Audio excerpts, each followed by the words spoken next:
আর ওখানে মনে করেন আমি হয়তো কথাটা বললে দর্শক কিছু মনে করতে পারে, ওখানে নোংরা নোংরা ড্রেস পরা হয় তো, তো আমি ওগুলো দেখে আমার খুব খারাপ লাগতেছে। আমি বলতেছি আমি ভিতরে যাবো না, তোমার যদি দেখা করার দরকার হয় তুমি যাও। ওটা একটা পতিতালয়, আমি তখন জানতে পারলাম যে ওটা একটা পতিতালয়। আমাকে বললো তোমার দেহ ব্যবসা করতে হবে এখানে। ওই মহিলাই সরাসরি বলল? সরাসরি আমাকে বলতেছে ওই মহিলা।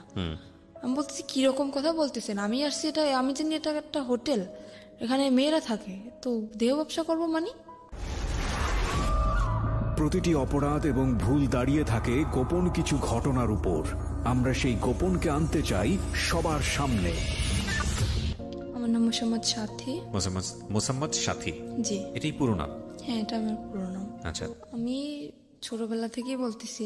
আপনার জন্ম জেলা কোথায়? আপনি কোথায় জন্ম? আমার জন্ম জেলা পটুয়াখালীতে। পটুয়াখালীতে? আচ্ছা। আর আমি বড় হয়েছি পটুয়াখালীতে। পটুয়াখালীতে। আর আমার বাবার কাছে তেমন একটা আমার থাকা হয় না, আমি বড় হয়েছি আমার নানা বাড়িতে। আচ্ছা।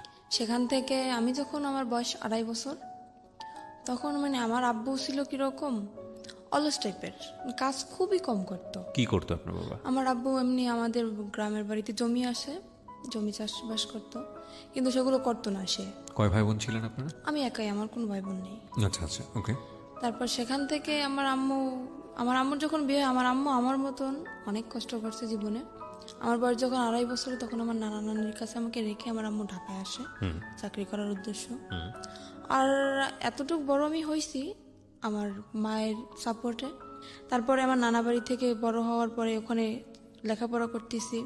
তখন যখন আমি ক্লাস 5-এ পরীক্ষা দিছি, তখন আমার আম্মু দেশে চলে আসে। আসার পরে আর আমার আব্বু তো কোনো কাজ করতো না, আমার আম্মুই চাকরি বাকরি করতো, আমার লেখাপড়ার খরচ চালাইতো, সংসারের খরচ চালাইতো। তো এভাবে আর কতদিন, এটা মহিলা মানুষ কতদিন পারে এটা সংসার সামলানোর দায়িত্ব? তো সে সারা জীবনের জন্য নিতে পারে না। তো সেখান থেকে আমার আম্মুর একটা অসুখ হইলো, সেটা হচ্ছে আপনার লিভারের টিউমার হলো। আচ্ছা। হওয়ার পরে ওখান থেকে আমার আম্মুকে ডাক্তার বললো যে আপনার রেস্টের প্রয়োজন, এখন থেকে আর চাকরি করা যাবে না, সম্পূর্ণ রেস্টে থাকা দরকার। তখন আমার আম্মু চাকরিটা ক্লোজ করে দিয়ে দেশের বাড়ি চলে গেল। যাওয়ার পরে সেখানে আমার আম্মুর প্রচুর মারতো, আর কাজ তো করতো না, আর আম্মুরে খুব মারতো। এগুলো আপনার নিজ চোখে দেখা ছোটবেলায়? আমার নিজ চোখে দেখা। তখন কি আপনি স্কুলে পড়তেন নাকি? তখন আমি স্কুলে পড়তাম। কোন ক্লাসে?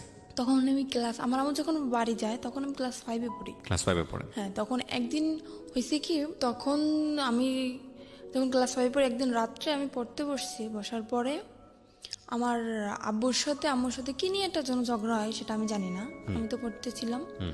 তো হঠাৎ করে আম্মুকে একটা চর মারে আমার আব্বু, কানের উপরে চর মারার পরে আমার আম্মুর কান দিয়ে রক্ত বের হয়ে যায়। তখন বৃষ্টি পড়তেছিল, তো আমার আম্মুর কান্না দেখে আমি খুব কান্নাকাটি করতেছিলাম। তখন আমার পাশের বাড়ি থেকে এক আন্টি এসে বলে আমার আব্বুকে যে তুমি কাজ কোনো কিছু করো না, তারপরেও আবার বউ বাচ্চাদের ঘরে বসে মারো, তোমাকে এখন পুলিশে দিয়ে দেবো। একথা বলার পরে আমার আব্বু ভয় পায় যায়। ওখান থেকে আমার আব্বু চলে যায়, আমার দাদা বাড়িতে চলে যায়। যাওয়ার পরে সেখান থেকে প্রায় 2-3 বছর কোনো খোঁজ খবর থাকে না। আম্মু অনেক অসুস্থ ছিল, বারবার কল করছে আমি অসুস্থ, তাও আমার আব্বু আসে না। তারপরে 3 বছর কাটে যায়। কাটার পরে আমার আম্মু তাকে ডিভোর্স দিয়ে দেয়। ডিভোর্স দেওয়ার পরে আমার আম্মু এখনো সেরকমই থাকার মানে ইচ্ছা ছিল, কিন্তু থাকতে পারে না শুধু আমার কারণে। ডিভোর্স হয়ে যাওয়ার পরে আমার তো লেখাপড়া কন্টিনিউ চলতেছে। আমি যখন ক্লাস 8-এ পরীক্ষা দেব, তার 1 মাস আগে ওই যে ছেলে আমার যার সাথে বিয়ে হয়েছে, ওর সাথে আমার আম্মুর সাথে, ওর সাথে দেখা না, কিন্তু ওর যে বোনের জামাই, তার সাথে আমার আম্মুর সাথে দেখা হওয়ার পরে সেখান থেকে আমার আম্মুরে উনি প্রথমত আপা বলে ডাকতো, কিন্তু তখন আমাকে দেখে নাই উনি। না দেখার পরে যখন আমাকে উনি দেখলো, তখন আমার আম্মুকে প্রস্তাব দিল যে এরকম আমার একটা শালা আছে, তা আমি তার জন্য আপনার মেয়েটাকে নিতে চাই।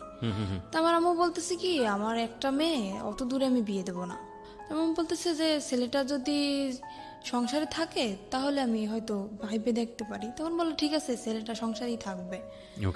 তখন আমার আম্মু তাও রাজি না। তারপর আমার আম্মু আমাকে জানাইলাম, বললাম কি দেখো আম্মু, আমার এখনো বয়স একদম কম, আর তুমি এরকম চিন্তা ভাবনা কেন নিতেছো? এখন তো বিয়ে করা সম্ভব না আম্মু, আমি এসএসসি পরীক্ষাটা দেই, তারপরে তোমরা কিছু একটা করো, এত তাড়াতাড়ি কেন এসব বলতেছো? তখন আমার আম্মু মোটামুটি রাজি ছিল না। তারপরে হঠাৎ করে আমার আম্মুর কি হয়ে গেল আমি নিজেও জানি না। তারপরে আমার আব্বুর সাথে কথা হয়। তারপরে মানে আমার ছোটবেলা থেকে ইচ্ছা, আমি তো মাদ্রাসা লাইনে পড়ছি, মানে হাফিজি পড়ার ইচ্ছা ছিল আমার, আর আমার আম্মুরও ছিল। আর আম্মু চেয়েছিল যে আমার যদি একটা ছেলে হইতো আমি হাফিজি পড়াবো, কিন্তু যেহেতু মেয়ে সেটা তো আর সম্ভব না। তারপরেও আমি এটা পরীক্ষার পরে আমার আব্বুর সাথে কথা বলেছি, আব্বু আমি হাফিজি মাদ্রাসায় ভর্তি হবো, তো ক্ষেত্রে তুমি যদি একটু হেল্প করো ভালো হয়, আম্মু তো একা পারতেছে না। তারপরে বলতেছি কি, আমার মেয়েকে যদি আমার পড়ানোর দরকার হয় আমার মেয়ে আমার কাছে আসবে, আমি দূরে বসে আমার মেয়ের পড়ার খরচ আমি দেবো না। এটা আপনার বাবা বলেছে? হ্যাঁ, এটা আমার বাবা বলে। তারপর আমি আম্মুকে বললাম, দেখো আম্মু তোমার কষ্ট হবে আমি জানি, তারপরও তোমার সন্তানের সুখের জন্য তোমার এটা মাইনে নেওয়া লাগবে, আমি তোমার কাছে থাকতে পারবো না, আমি আব্বুর কাছে চলে যাব।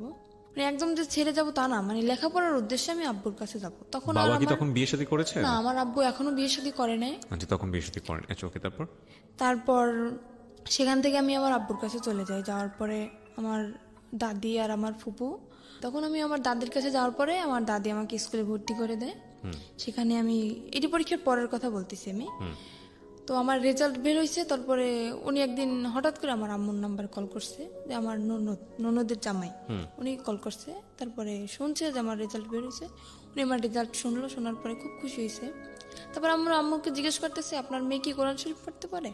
তো বলতে হ্যাঁ পারে। তখন তো সে আরো খুশি, মানে সে খারাপ কোনো উদ্দেশ্য এটা চায় নাই, সে চাইছে যে ছেলেটা যেহেতু খারাপ, এমন একটা মেয়ের জীবনে আসুক যাতে ও ভালো হয়ে যায়, সেরকম একটা ধার্মিক মেয়ে চেয়েছিল। তখন আপনি বাবার কাছে?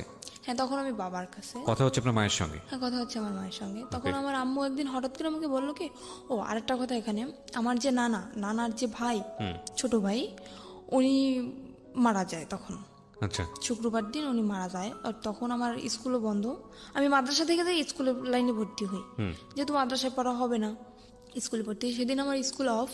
তো আমার আম্মুকে কল দিয়ে বলতেছি কি এরকম এরকম যে তোমার নানা তো মারা গেছে, তা তোমার আসা লাগবে। আমি আসলাম, আসার পরে ওই ছেলেটাও তখন সেখানে, উনি ওর ভাইয়ের কাছে আসছে, সেখানে ওর ছেলেটাও আমাকে দেখে। দেখার পরে ওদের মোটামুটি পছন্দ হয় কি না আমি জানি না, আমার মার সাথে কন্টিনিউ ওদের কথা হয় প্রত্যেক দিন, আমি তো সেটা জানি না। তারপরে সেখান থেকে আম্মুর সাথে কথা দীর্ঘদিন যাবত চলে, প্রায় 2 মাসের মতো কথা চলে। হঠাৎ করে আম্মু আমাকে বলে কি, বৃহস্পতিবার দিন, শুক্রবার তো স্কুল বন্ধ, আম্মু বলতেছে কি, আম্মু তুমি আসো, কালকে বিকেল আবার চলে যাও, পাশাপাশি 1 ঘন্টা লাগে যাইতে আমার বাবা বাড়ি থেকে নানা বাড়ি। আমি বলতেছি আচ্ছা ঠিক আছে আমি আসতেছি। সেখান থেকে আমি আসলাম। আসার পরে ওই ছেলেটা রাত্রবেলা আমাদের মানে ওর 2টো ফ্রেন্ড নিয়ে আমাকে দেখতে আসলো, রাত্র প্রায় 8টার দিকে এসে দেখে গেল, খাওয়া দাওয়া করলো। তারপরে আমি আম্মুকে জিজ্ঞেস করতেছি, আম্মু এটা কে? বলতেছে তোমার জন্য সম্বন্ধ ঠিক করছে, সে ছেলে তোমাকে দেখতে আসছে। আমি তো পুরো রিয়াকশন নিছি, কি অবস্থা, তোমাকে আমি বললাম না যে আমি বিয়ে করবো না এত তাড়াতাড়ি, তারপর তুমি বিয়ে ঠিক করছো, আমার কি বিয়ের বয়স হয়েছে? তখনও ক্লাস 8 আপনি? হ্যাঁ, তখন আমি না, তখন তো ক্লাস 9-এ ভর্তি হয়েছেন। হ্যাঁ, সবে মাত্র ক্লাস শুরু। আমরা যেটা জানি যে জানুয়ারি মাস থেকে প্রায় মার্চ মাস পর্যন্ত সেরকম একটা ক্লাস কিন্তু হয় না। তারপরে সেজন্য আমি ছুটি কাটাতে আসছিলাম। আম্মুকে আমি বলার পরে আম্মু বলতেছে কি আচ্ছা ঠিক আছে, তুমি যদি রাজি না হও তোমাকে আমি জোর করবো না। ঠিক আছে, আমি চলে গেলাম আব্বুর কাছে, আবার লেখাপড়া শুরু করলাম। তারপরে হঠাৎ করে আমার নানি বলতেছে কি যে আমি তো অসুস্থ, আমার মনের একটা আশা তুই পূর্ণ করবি। আমি বলতেছি বলো। যেহেতু সে আমাকে মানুষ করছে, তার কোনো কথা তো আমি ফেলতে পারি না। বলতেছি রে বলো। তা বলতেছে যে আমি যদি মারা যাই, আমার শখ যে তোকে আমি ছোটবেলা থেকে মানুষ করছি, আমার শখ যে তোর বিয়ে দেখে আমি যাব, যদি মারাও যাই তোর বিয়েটা দেখে তারপরে আমি মারা যাবো। আমি বলতেছি কি রানী দেখো, আমার যে বড় বোন, আমার যে আমি এখন যে বোনের কাছে থাকি, ওর এখনো বিয়ে হয় নাই। তারপরে আমার যে বড় ভাইরা, ওরাও এখনো বিয়ে করে নাই।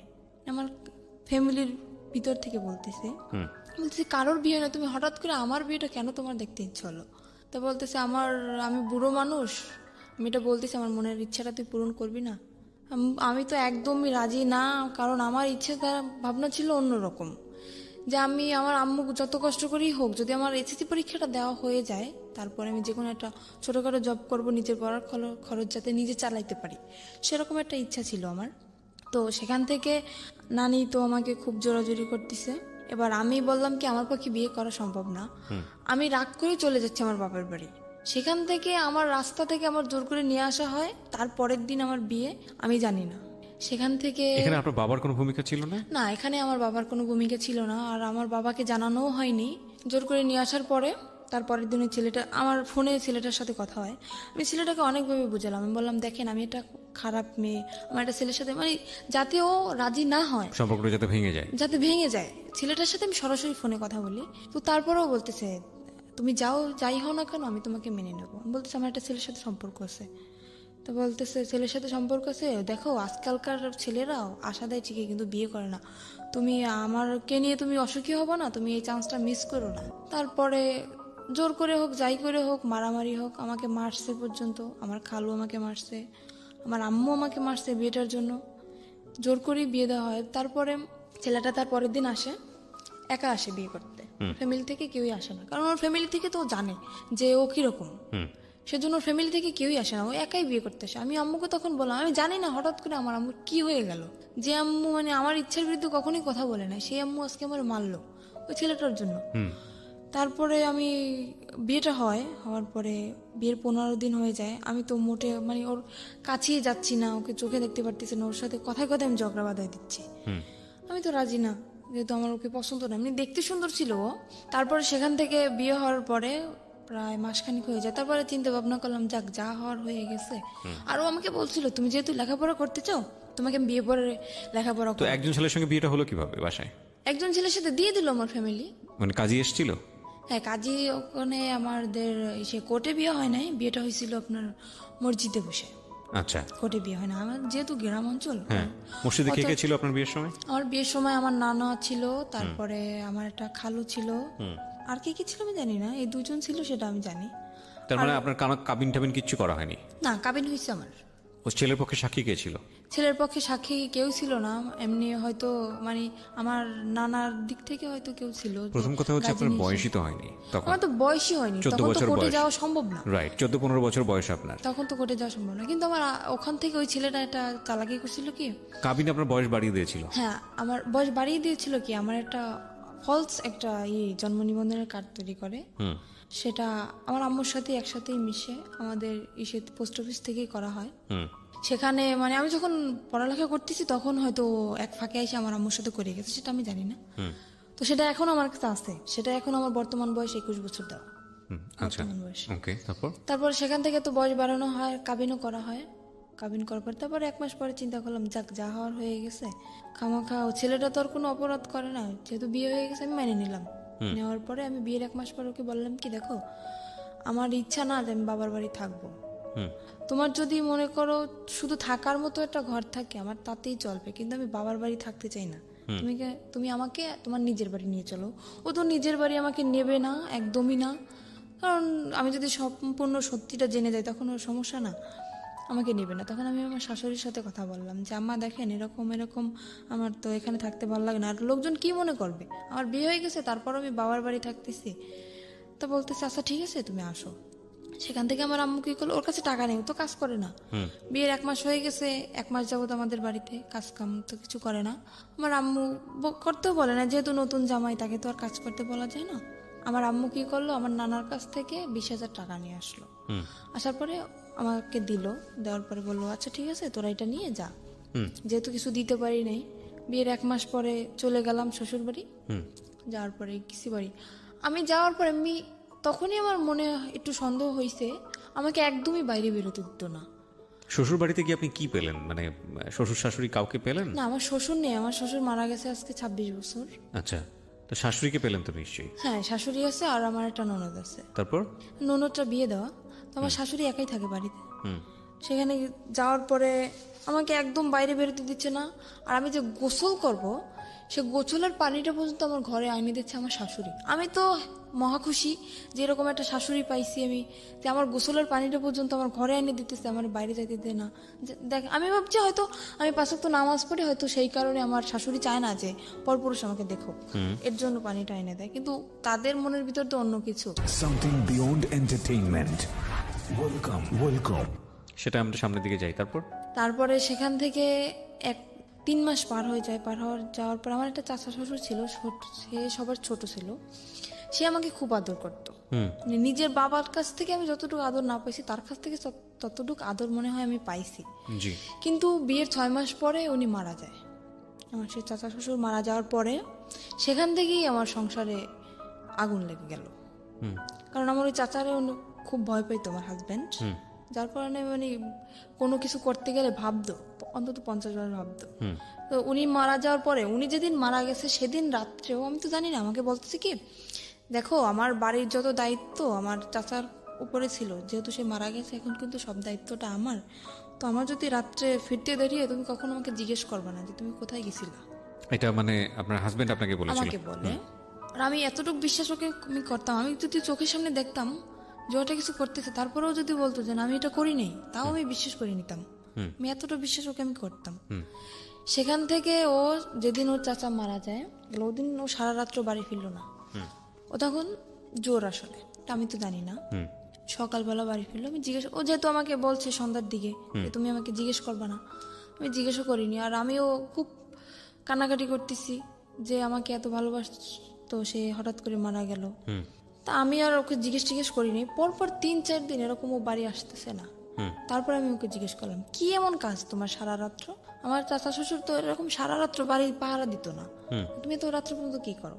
আমাকে বললো মেয়ে মানুষ মেয়ে মানুষের মতো থাকো, তোমার এত শক্তি দরকার আছে? বললাম আচ্ছা ঠিক আছে।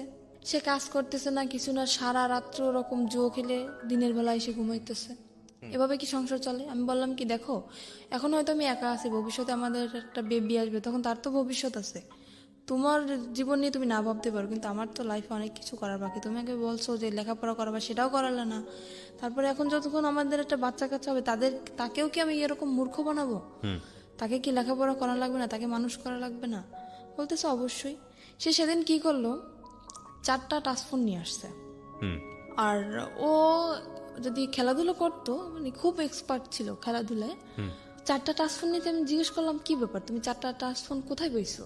তো বলতেছে যে আমার একটা বন্ধু টাকা নেই, আমার কাছে বন্ধক রাখছে। আমি বলছি, তোমার নিজের কাছে টাকা নেই, তুমি আর একজনের তো বন্ধক রাখছো, আমি বুঝতে পারতেছি না। ও হঠাৎ করে অনেক বাজার নিয়ে আসলো বাসায়। আমি তো অবাক হয়ে গেছি, কি ব্যাপার, কোথায় পেলো এত টাকা? সেখান থেকে আমার মনে একটু সন্দেহ আসলো। তারপরে ওর একটা বন্ধু আছে, ওর কাছে ও ঘুমাই গেছে, ওর ফোন দিয়ে আমি ওর কাছে কল করলাম যে আচ্ছা ও এত রাত্র পর্যন্ত কি করে, আপনি তো সবসময় ওর সাথে থাকেন, এটা সত্যি কথা বলেন তো আমাকে। তো বললো কি ভাবি আমি আপনাকে একটা কথা বলি, যে জীবনে স্বামীকে এত বিশ্বাস করবেন না। বলতেছি কেন? তা বলতেছে ও সারা রাত্র কি করে আপনি জানেন? আমি বলতেছি না আমি তো জানি কে না। বলছে আপনাকে এটা? ওটা ওর বন্ধু বলতেছে আমাকে। আচ্ছা, ওর বন্ধুকে আপনি আগে থেকেই চিনতেন? হ্যাঁ, ওর বন্ধু অনেকবার আসছেও আমাদের বাড়িতে। ওকে, সো ওর বন্ধুই আপনাকে কথাগুলো বলছে? হ্যাঁ, বন্ধু আমাকে কথাগুলো বলতেছে যে ভাবি আমি যে কথাগুলো আপনাকে বলতেছি এটা ওকে বলবেন না, তাহলে কিন্তু ও আমার সাথে ঝগড়া লাগাই দেবে। বললাম যে ঠিক আছে আমি বলবো না, আপনি বলেন। তা বলতেছে ও এরকম সারা রাত্র জুয়ো খেলে বেড়ায় আর মারামারি করে এর সাথে ওর সাথে। আমি তো আপনাকে বলি না, কারণ আপনি যেহেতু নতুন নতুন বিয়ে হয়েছে আপনাদের, বললে হয়তো সংসারে সমস্যা হইতে পারে, এর জন্য আমি বলি না। তারপর একদিন রাত্র এরকম সারা রাত্র আমি কি অসুস্থ, আমার প্রচন্ড মাথা ব্যথা আর জ্বর। আমি ওকে বললাম কি আমাকে কিছু ওষুধ এনে দিয়ে যাও, আমার খুব ক্লান্ত লাগতেছে শরীরটা। ও যে গেল আর আসলো না। তো সেখান থেকে সারা রাত্র অসুস্থ। আর ও কি করতো, যখন বাইরে বের হইতো বাইরে থেকে রুম তালা মেরে রেখে যেত। আমি যখন প্রথম দিন জানার পরে আমি যখন ওর সাথে ঝগড়া লাগানোর পরে ও আমাকে আমার যে গায়ের ওড়না ছিল ওটা খুলে আমার হাত বাঁধে, আমার পাও বাঁধে, বাঁধার পরে আমার মুখটাও বাঁধে, বেঁধে বাইরে থেকে ঘরের দরজাটা বন্ধ করে দিয়ে যায়। তো পরপর 2-3 দিন আমার একটা দেবর আছে, ও আমাকে এসে ছোট অনেক ছোট, আমাকে 2-3 দিন ডাকছে, কিন্তু দরজা তো বন্ধ আর আমার মুখও তো বন্ধ। আমি কিভাবে ডাক দেবো ওদেরকে? আর আমি কাউকে বলিও নাই, কথাটা আমি কাউকে বলিও নাই, বললে তো মানে ওর মার শুরু হয়ে যাবে, এর জন্য আমি বলি নাই। তারপরে 2-3 দিন ওরকম ডাকছে। একদিন আপনাকে বেঁধে যেত, আসতো কখন? আসতো সকালে। তো আপনি এই সময়টা কি করতেন? ওরকম অবস্থা আমি ঘুমিয়ে যেতাম, আমি কান্না করতে করতে ওরকম অবস্থা আমি ঘুম পড়ে যেতাম। আর সকালবেলা এসেও খুলে দিত। সকালবেলা আসে যখন খুলতো তখন আপনি কিছু বলতেন না? কি বলবো, বললে তো মারতো, হয়তো কিছু বলতাম না। আপনার মাকেও বলতেন না? কাউকে না। আর আমার এমনও কোনো দিন গেছে যে দীর্ঘ 1 সপ্তাহ আমি না খেয়ে থাকছি, তাও আমি আম্মুকে কখনো বলি নাই। আচ্ছা, আমরা একটু ধারাবাহিকভাবে সামনে দিকে যাই। তারপরে কি হলো? তারপরে সেখান থেকে হাত পা ভাবে বেঁধে রেখে যেত। একবার আমার দেবর জিজ্ঞেস করতেছে যে ভাবি তোমাকে রাত্রে যখন আমি ডাকি, মানে ওরা প্রায় প্রায় যদি কিছু রান্না করতো আমাকে দিয়ে যেত, তোমাকে ডাকি তুমি সারা দাও না কেন? আমি বলি কি আমি ঘুমিয়ে গেছি। তারপর ও একদিন টের পাইছে আমি কান্নাকাটি করতেছি, সেদিন আমাকে ও করে না, ওরভাবে বেঁধে রেখে যায় না, এমনি মারছিল। মারার পর বাড়ি থেকে তালা মারা ঠিকই ছিল। তারপরে আমার দেবরের কাছে একটা চাবি ছিল, ওর এই চাবিটা আবার আমাদের তালা খুলতো, তালাটা খোলার পরে ও আমাকে নিয়ে ওর আব্বুর কাছে যায়। তখন ওর আব্বু মারা যায় না, ওর আব্বুর কাছে যায়। যাওয়ার পরে এই করছে, বললো কি যে কি ব্যাপার, আজকে শুনলাম ঘরে অনেক ডাকাডাকি কান্নাকাটি, কি হয়েছে তোমার? আমি বললাম কি এরকম এরকম আপনার ছেলে এরকম করতেছে। বলার পরে সে আমাকে বললো কি, মানে আমি কিন্তু আর একটা চাচার কথা বলতেছি এখানে, আমার যে বড় চাচা ওনার কথা বলতেছি। সে বলতেছে, তার কাছে বলার পরে সে বলতেছে যে এরকম করতেছে, তা তুমি আমাকে জানাওনি কেন? বলতেছে এমনিতেই জানাইনি, চাই না, আমি নিজেই শাসন করতে চাই ওকে, দেখি কি হয়, তারপরে যদি না শুনে তখন আপনাদেরকে আমি জানাবো। সেরকম চিন্তা নিয়েছিলাম আমি। তারপরের দিন আমার চাচা, ওর যে চাচা, আমি ওকে চাচা বলে ডাকতাম, ওকে ডেকে নিয়ে জিজ্ঞেস করে কিরে তুই এরকম করতেছিস কেন? ওখান থেকে ওকে পেয়ে গেছে, কেন আমি বললাম, আমি তো নিজের ইচ্ছায় বলি নাই, সে আমাকে ডেকে নিয়ে গেছে, তারপরে আমি বলছি। না, ওর চাচা তো মারা গিয়েছে, আপনি একটু আগে যেটা বললেন। না, ওর বড় চাচার কথা বলতেছি আমি, ওটা তো ওর ছোট চাচা ছিল। ওকে। সেখানে ওকে কেন আমি বললাম, আমার সেই চাচা শ্বশুরকে কেন আমি বললাম, ও সেখান থেকে তারপর আমার চাচা শ্বশুর বলল যে এখন ওকে ঘরে নিয়ে যাবে, ওর গায়ে যদি নেক্সট টাইম কখনো একটা ফুলের টোকাও পড়ে তাহলে তোকে বাড়ি থেকে বের করে দেবো। আমার চাচা শ্বশুর এটা বললো। সে ডাইরেক্ট তার সামনে বলে আসতেছে ওকে আমি এখন মারবো, যদি কিছু করতে পারেন করেন। আমাকে এই বলে হাত ধরে টেনে রুমের ভিতরে নিয়ে যেয়ে আমাকে আবারও মারে, কেন আমি বললাম। তারপরে সেখান থেকে আমার চাচা শ্বশুর বললো বাড়ি বসে এরকম করবা, পরের মেয়ে যদি কিছু একটা হয়ে যায় তখন আমরা মামলা খাবো, এটা হবে না, বাড়ি থেকে বের হয়ে যাও, দুজনেই বের হয়ে যাও। ঠিক আছে, বের হয়ে চলে আসলাম। আর আমারও ইচ্ছা ছিল যে মানে বাড়ি থেকে আমি বের হয়ে চলে আসবো, যেহেতু যদি বন্ধু বান্ধবের সাথে থাকে তাহলে আরো বেশি খারাপ হয়ে যাবে, এখান থাকলে আমি ওকে ভালো বানাতে পারবো না। আমি চলে আসি, আমার বাবার বাড়ি চলে আসি। আসার পরে আমার আম্মু সব ওই নিজের মুখেই বলছে সবকিছু, যে এরকম এরকম হয়েছে।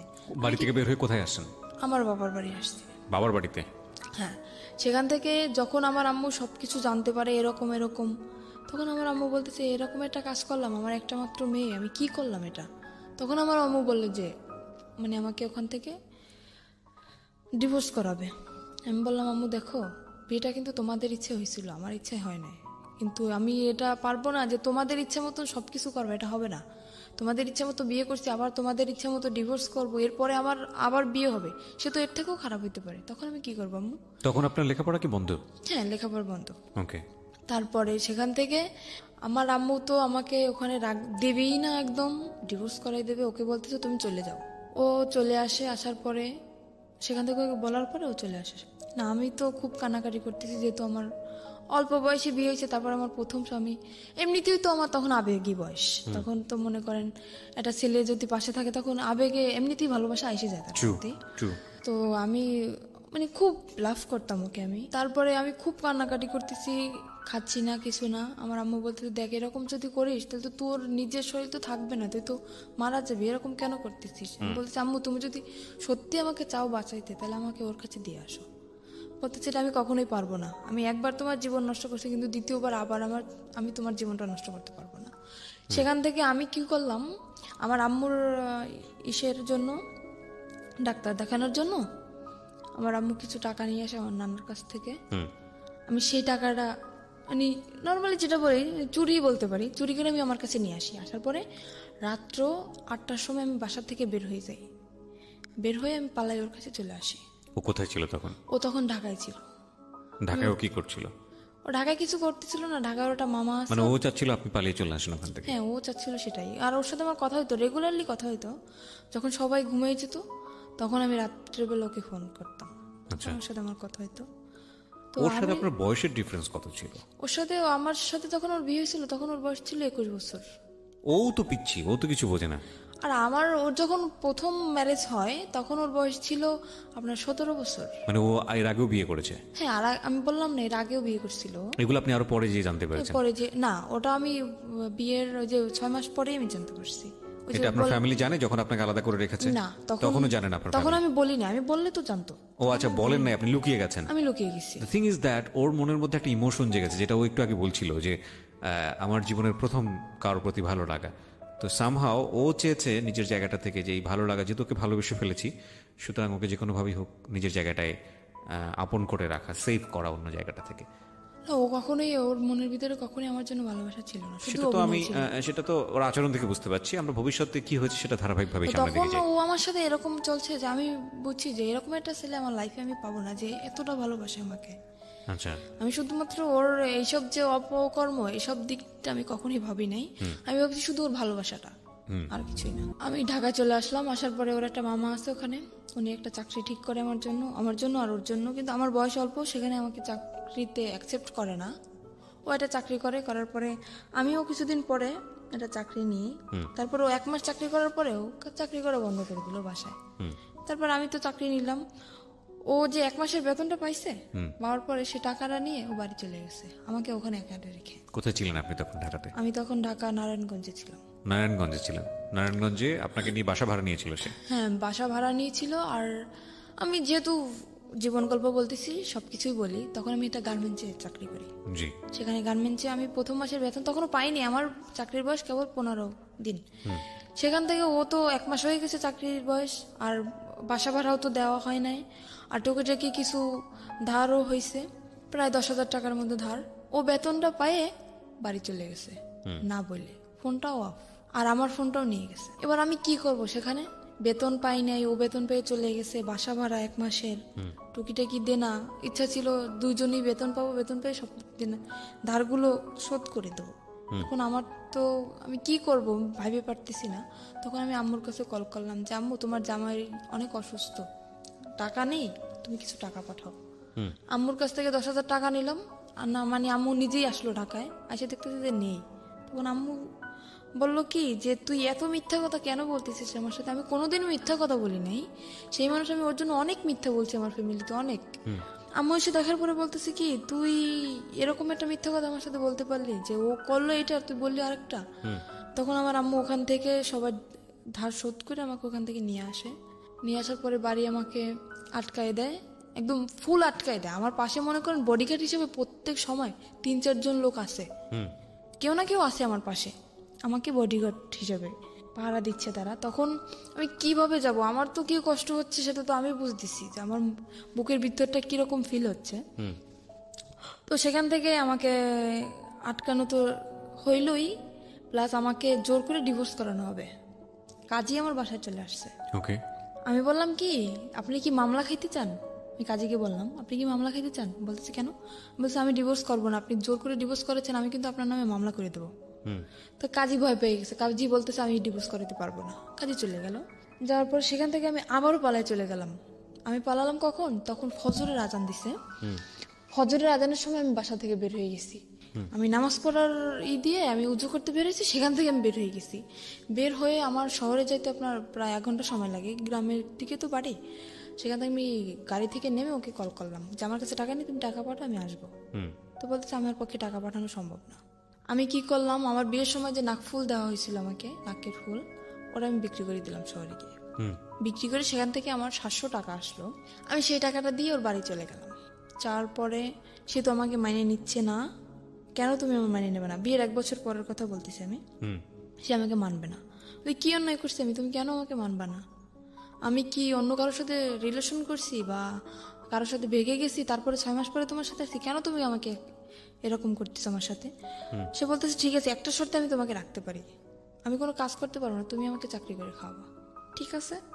তো সেখান থেকে আমি যশোরে চলে গেলাম। সেখানে আমার একটা ফুফু শাশুড়ি আছে। যশোরে কি Something beyond entertainment. Welcome. ওকে সাথে নিয়ে গেলেন?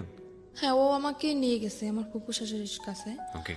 আর ওনার মেয়ের নিজস্ব পার্লারের আছে, বিজনেস আছে। সেখানে আমাকে 3 মাস ট্রেনিং করানোর পরে আমি মোটামুটি কাজ সবকিছুই শিখি। শেখার পরে ওখানে আমার চাকরিও হয়ে যায়। তখন আমার বেতন ছিল 16,000 টাকা। আর আমি বেতনের যত টাকা পাইতাম, বেতন পাওয়ার সাথে নিয়ে, মানে ও আমার সাথে থাকতো না, কিন্তু যেদিন আমি বেতন পাইতাম ওদিন চলে আসতো, এসে সব টাকা নিয়ে যেত। হাত খরচের টাকা রেখে সব টাকা নিয়ে যেত। নিয়ে ও বলতো কি যে আমার মানে আমাদের বাড়ি তো এমনি ও বলতেছে যে আমার 2তলা বিল্ডিং করার ইচ্ছা, তো এই টাকাটা নিয়ে আমি ব্যাংকে রাখতেছি। আসলে কোনো কিছুই করতো না, ও টাকাগুলো শুধু ফাও নষ্ট করতো। আর মেয়েদের সাথে মনে করেন আসার পরেও ফোন অফ করে রাখ, ফোনের উপরে ফোন আসতেই থাকতো মেয়েদের ফোন।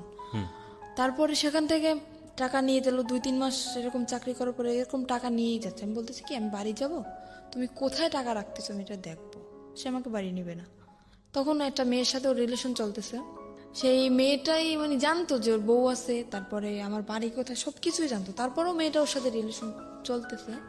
আর সে মেয়েটারও আগে বিয়ে হয়েছিল, মানে যেরকম ও ছিল সেরকম সে মেয়েটা ছিল, দুজনই একরকম। ওর সাথে রিলেশন ছিল, তারপরে রিলেশন চলতেছে সেটা আমি জানি না।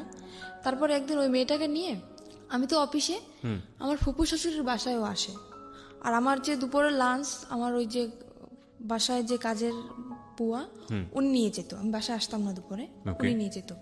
তো দুপুরের সময় ও যখন আসে আমাকে ওই কাজের বুয়া বলে কি যে আমি ওকে খালা বলে ডাকতাম, তো বলতেছে উনি আমাকে একদম মেয়ের মতোই দেখতো। তো বলতেছে আম্মু তোকে একটা কথা বলবো, তুই কাউকে বলবি না আর আমার নামটাও বলবি না। আমি বলতে আচ্ছা ঠিক আছে বলবো না। কি আমি বুঝতে পারিনি যে এই কথাটা বলবে। আমি ভাবছি হয়তো আমার ফুপু শাশুড়ি একটু মানে রাগী মানুষ, তো অনেক সময় মানে গালাগালি করে, আমি ভাবছি সেরকম কিছুটা বলবে। তো বলতেছে আচ্ছা আপনি বলেন, আমি কাউকে বলবো না। তো বলতেছে কি যে জামাই এটা মেয়েকে নিয়ে এরকম এরকম বাসায় আসছে, মেয়েটাকে তুই চিনিস? তো আমি ভাবছি হয়তো আমার ননদ হইতে পারে। আমি বলছি দেখতে কেমন? তো উদাহরণ দেওয়ার পরে আমি দেখছি যে না, আমার ননদ তো এরকম না। তখন আমি বললাম কি আচ্ছা ঠিক আছে আমি বাসায় যেয়ে দেখবো, বাসায় যেহেতু আসছে আমি বাসায় যেয়ে দেখবো। তো বলতেছে নর্মালি যদি তোর ননদ হইতো তাহলে তো এরকম বসার কথা না। সে মেয়েটা ওর পাশে যে বসতেছে, ওর হাতে হাত রাখতেছে, হেসে হেসে কথা বলতেছে, একসাথে সেলফি তুলতেছে। আমি বলতেছি আচ্ছা আমি বাসায় যেয়ে দেখবো, তুমি বাসায় যাও। তারপরে আমি 5টার সময় ছুটি নিয়ে আমি ওখান থেকে যাই। তারপরে বাসায় যেয়ে ওদেরকে আমি পাই না, ওরা ওখান থেকে চলে যায়। চলে যাওয়ার পরে আমি সেদিন তো পাই না, তারপর আমি কান্না করতেছি। তখন আমার মনের ভিতর কিরকম একটা সন্দেহ জাগছে যে হঠাৎ করে আমার সাথে দেখা না করে চলে গেল, কোন মেয়েকে নিয়ে আসলো। আমি খুব কান্নাকাটি করতেছি আর আমার চোখ একদম ফুলে গেছে কান্না করতে করতে। তখন আমার ফুপু শাশুড়ি বুঝতে পারছে যে হয়তো কিছুটা হয়েছে, আমাকে ডাকলো। ডাকার পর উনি আমাকে পারুল বলে ডাকতো, কারণ ওনার একটা মেয়ে ছিল, ওনার মেয়েটা রোড অ্যাক্সিডেন্টে মারা যায়, সেজন্য আমাকে নিজের মেয়েই মনে করতো। তো ওনার মেয়েটার নাম ছিল পারুল, আমাকে পারুল বলে ডাকতো উনি। তো বলছে পারুল তোর কি হয়েছে? আমি বলছি কিছুই হয় নাই। তো বলতেছে কান্নাকাটি কেন করতেছিস? আমি বলতেছি কি আপনি সব কিছুই জানেন তাও নাটক কেন করতেছেন? তো বলতেছে কেন আমি কি করছি, কিসের নাটক করলাম? আমি বললাম আপনার বাসায় যেটা মেয়েকে নিয়ে আসছিল সে মেয়েটা কে? আমার ফুপু সব কিছু জানে, আর ওই যে জিনিসটা ওটাই আমার ফুপু শাশুড়ির হাত ছিল। তারপরে প্রথমত বুঝতে পারিনি, তারপরে মানে নিজের ভিতর থেকে চিন্তা ভাবনা করে দেখলাম যে সে যেহেতু জানবে না তাহলে এরকম একটা কাণ্ড কিভাবে ঘটলো, তার বাসায় মেয়েটাকে নিয়ে আসলো। ওর ইচ্ছা ছিল যে আমাকে প্রথমত ওর দেওয়ার ইচ্ছা ছিল না, ওখানে যেখানে আমাকে বিক্রি করা হয়েছে দেওয়ার ইচ্ছা ছিল না। ওর ইচ্ছা ছিল যে মানে ওই মেয়েটাকে ও দেবে ওখানে। তো ওই মেয়েটা রাজি হয় না। মেয়েটা বললো কি ওকে একটা শর্ত দিল যে আমি যাইতে পারি ওই জায়গায়, তুমি যদি আমাকে বিয়ে করো তাহলে আমি যাবো। তারপরে সেখানে ওই মেয়েটাকে নকল রেজিস্ট্রি করে ও বিয়ে করে। এবার সেখান থেকে ওই মেয়েটাকে নকল রেজিস্ট্রি করে বিয়ে করে। বিয়ে করার পরে আমি যখন জানতে পারি ওর সাথে বিয়ে হয়ে গেছে, তখন আমি ওখান থেকে বাড়ি চলে যাই। বাড়ি চলে যাওয়ার পরে দেখতেছি ওরা দুজনই বাড়ি। জিজ্ঞেস করলাম কি ব্যাপারে, মেয়েটা কে? আমাকে সেখান থেকে বাড়ি একদম ঢুকতেই দিল না, মানে রুমের ভিতরে ঢুকতেই দিল না। মেয়েটা তো রুমের ভিতরে, ও তো জানে যে বউ আছে। বাড়ি মানে আপনার শ্বশুর বাড়ি? হ্যাঁ আমার শ্বশুর বাড়ি। ও তো কোনো অ্যাকশন নিচ্ছে না, কিন্তু আমি তো পুরো একদম মনে করেন একটা মেয়ের কখনোই চাইবে না যে তার স্বামীর লাইফে অন্যটা মেয়ে আসুক। আমি তো অনেক রাগারাগি করতেছি, চিল্লাপাল্লা করতেছি। ও সেখান থেকে আমাকে নিয়ে গেল একটা হোটেলে। তারপরে সে হোটেলটা আমার একটা আত্মীয়র, সেই হোটেলে নিয়ে যেয়ে আমাকে বললো দেখো এরকম এরকম একটা মেয়েকে ওকে আমি বিয়ে করিনি, ওর সাথে আমার নকল রেজিস্ট্রি, ওর সাথে আমার ঘর সংসার করার ইচ্ছা না, ওকে আমি ছেড়ে দেবো। বলি কেন তুমি এরকম করলা? তুমি তো আমার সাথে এরকম করতে পারবা, কেন করলো? মেয়েটা জীবনটা কেন তুমি নষ্ট করলা? তা বলতেছে ওর বাবা মার অনেক টাকা পয়সা আছে, তো মানে আমাকে লোভ দেখাচ্ছে, ও টাকার লোভ দেখাচ্ছে। ওর বাবা মার অনেক টাকা পয়সা আছে, কিছু টাকা পয়সা নিয়ে আমি ওকে ছেড়ে দেবো। আমি বলছি এটা কখনোই হবে না। আমি একটা যেরকম আমার মনে যেরকম কষ্ট হয় আমার স্বামীর জীবনে অন্য কেউ আসলে ঠিক ওরও সেরকম কষ্ট, আমি এটা মানবো না। তারপরে সেখানে ওই মেয়ের যে নানি, ওই মেয়েটার নানি কল করছে ফোনে। আমি ফোনটা রিসিভ করি। আমি বললাম কি মেয়ে যে বিয়ে দিছেন জানেন যে ছেলে কি করে? বলতেছে হ্যাঁ জানি। ছেলে কি করে? বলতেছে ছেলে তো রোলার মেশিন চালায়। বলতেছি সম্পূর্ণ ভুল, ও কোনো কাজ করে না। বলতেছে তুমি কি বলতেছো? আমি বলতেছি আমি ওর বউ। বউ মানি? কিন্তু বউ মানে আপনি জানেন না যে ওর আগে আরো একটা বউ আছে? তো বলতেছে না তো, ও তো বলছে যে আমি আগে বিয়ে করছিলাম তার সাথে ডিভোর্স হয়ে গেছে। ডিভোর্স হয়ে গেছে তাহলে ও আমার সাথে কেন এখন? তারপরে বললো কি আচ্ছা এই করছে, আমরা থানায় মামলা করব, তুমি থানায় আসো। আমি বলতেছি মামলা করার দরকার হলে আপনারা করেন, ভুল আপনারা করছেন, মামলাটা আপনারাই করবেন, আমি করব না। আপনারা কি করবেন আপনারা নিজেরা ডিসিশন নেন, এর ব্যাপারে আমি কিছু বলবো না আপনাদের। তো ওরা, আমি তো সেখান থেকে, আমাকে বললো কি তুমি যেখানে আছো সেখানে যাও, ও মেয়েটাকে আমি কিছুদিনের ভিতরে ছেড়ে দিয়ে আমি তোমার কাছে আসতেছি। আপনি তখন যশোরে? আমি তখন যশোরে না, তখন আমাকে খুলনা একটা হোটেলে নিয়ে যায়, খুলনায়। যশোর খুলনা তো পাশাপাশি জেলা। কত এই কথাগুলো হচ্ছে কোথায়? খুলনায় বসে? হ্যাঁ, খুলনায় বসে একটা হোটেলের ভিতর হচ্ছে। তো আপনাকে যেতে বলছে কোথায়? যেতে বলছে আমার যেখানে চাকরি করি ওখানে আমাকে যেতে সেটা তো বলছে। যশোরে? হ্যাঁ, যশোরে। ওকে। ওখান থেকে আমি যশোরে চলে যাই, চলে যাওয়ার পরে মানে যেটা বললাম আমি বিশ্বাস করলাম আবারও। ওখান থেকে যশোরে চলে যাই, যাওয়ার পরে ও মেয়েটাকে নিয়ে আবার ওই বাসায় আসে। ওই বাসা বলতে? আমার ওই যে ফুপুর বাসায় আবার আসে। আপনার আপন ফুপু? না, ফুপুর শাশুড়ি। ফুপুর শাশুড়ি, ওকে। ওনার বাসায় আবারও আসে। আসার পরে আমি সেদিন যখন আমি খবর পাই, ওই খালা আমাকে কল করে, যখনই আমি খবর পাই আমি সাথে সাথে অফিস থেকে বেরোয় চলে আসি। আমি আমার ম্যাডামকেও বলি না যে আমি যাচ্ছি, সেখান থেকে আমি সাথে সাথে বেরোয় চলে আসি। আসার পরে ও আমার আসার আধা ঘন্টা আগে বের হয়ে গেছে। যাওয়ার পরে আমি কল করছি ওকে, কি ব্যাপার তুমি নাকি আজকে আসছিলে, তুমি চলে গেছো কেন? তো বলতেছে আমি কালকে আসবো। তো পরের দিন আসলো, আসার পরে রাত্রবেলা আমি ওর সাথে কথা বলতেছি না, কিছু না, ঝগড়া লাগাই দিতেছি। তো তখন ও রাগ করে চলে যাবে, থাকবে না। বলতেছে তোমার এই মেজাজ দেখার জন্য আমি আসিনি। এখানে আমার তো রাগ করাটা স্বাভাবিক, যেখানে আমার স্বামীর সাথে আমার থাকার কথা, আমি চাকরি করতেছি এক জায়গায়, আমার স্বামী আর এক জায়গায় থাকতেছে, তার সাথে অন্য একটা মেয়ে, বুঝতেছি না মানে আমার অ্যাকশন নেওয়ার কথা, সে জায়গায় উল্টো আমার সাথে রাগ দেখাইতেছে। আমি এখানে থাকবো না, আমি চলে যাবো। তুমি যাও, আমি রাগের মাথায় বলতেছি তুমি যাও। তো আমার ফুপু শাশুড়ি তাকে ধরে রাখার পরে রাত্রবেলা ওর সাথে আমার কথা চলতেছে যে কেন তুমি এরকম আমার সাথে করলা, এরকম মেয়েটাকে নিয়ে তুমি ঠিকই সংসার করছো, তুমি যেহেতু তাকে রাখবা না তাহলে তাকে তুমি বাড়ি নিয়ে গেলা কেন? আমার বাড়ি জায়গা হচ্ছে না, আর তুমি তারা নিয়ে বাড়ি রাখতেছো, কিভাবে রাখতেছো? তো তখনও করলো কি, ওর মা ফোন দিল, ওই মেয়েটার মা ফোন দিল। ফোন দেওয়ার পরে আমি ফোনটা যে রিসিভ করতে গেছি ফোনটা আমাকে দিচ্ছে না। আমি জোর করে হাত থেকে ওর ফোনটা নিয়ে গেছি, নেওয়ার পরে আমাকে মার শুরু করে দিয়েছে। মারার পরে ও আমার মাথায় মারে একটা দিয়ে, আপনার ওই যে স্ট্রে থাকে না সিগারেট খাওয়ার পরে যেটা ফালানো হয়, হ্যাঁ স্ট্রে, ওটা দিয়ে আমার মাথার মধ্যে মারার পরে আমি ওখানে অজ্ঞান হয়ে পড়ে যাই। তারপরে আমার মাথা দিয়ে প্রায় রক্ত বের হয়ে যায়, মানে অল্প কিছু ফেটে যায়, আমি ওখানে সেন্সার হয়ে যাই। প্রায় ঘন্টাখানিক পরে আমার সেন্স আসার পর দেখতেছি ওই মেয়েটার সাথে ও কথা বলতেছে ফোনে।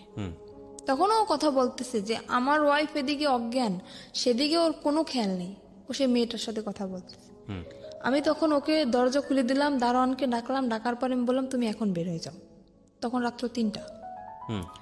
সেখান থেকে বের হয়ে গেল, যাওয়ার পরে 4-5 দিন পরে আবার আসলো। আসার পরে আমাকে বলতেছে কি যে, আমাকে শারমিন বলে ডাকে, শারমিন আমি যা করছি আসলে আমার আসলে অন্যায় হয়েছে। তো ও ওখান থেকে মানে ওই মেয়েটা যাবে না, আমাকে বললো কি তোমাকে নিয়ে আমি এক জায়গায় বেড়াতে যাব। আমি ওকে আবারও কিন্তু ক্ষমা করে দিলাম, এত অন্যায় করার পরেও। মানে আপনি মেনে নিলেন যে ওই বউ থাকা অবস্থায় আপনি থাকবেন না? তাহলে অবশ্য মেয়েটা নেই। মেয়েটা কোথায় গেছে? চলে গেছে। ও মেয়েটা চলে গেছে? তারপরে হ্যাঁ, ও বলছে যে মেয়েটা চলে গেছে, আসলে যায় না, মেয়েটা ওর বাড়িতে। ওকে। তারপরে আমাকে বলে তোমাকে নিয়ে আমি এক জায়গায় বেড়াতে যাব। বলছে আচ্ছা ঠিক আছে চলো। তো বলতেছে কালকে তুমি ছুটি নেবা। বলছে আচ্ছা।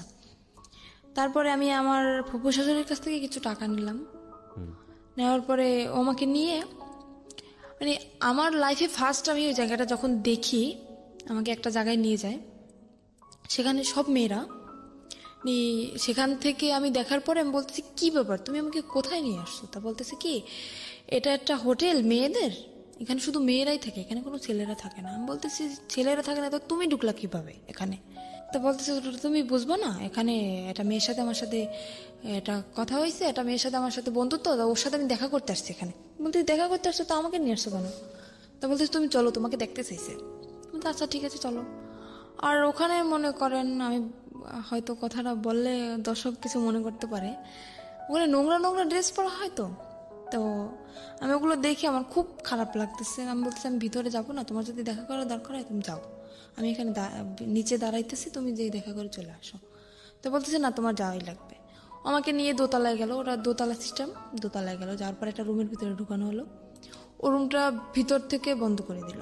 কে বন্ধ করলো? আমার হাজবেন্ড ভিতর থেকে বন্ধ করে দিল, আমার সাথেই ও ভিতর থেকে বন্ধ করে দিল। সেখানে ও কিছুক্ষণ কথাবার্তা আমার সাথে বলার পরে ও বলতেছে তুমি এখানে বসো, ও তো আবার সিগারেট খায়, তো বলতেছে তুমি এখানে বসো, আমি একটু সিগারেট খেয়ে আসি, নিচের থেকে নিয়ে আসি, এটা বলতে চলে গেল।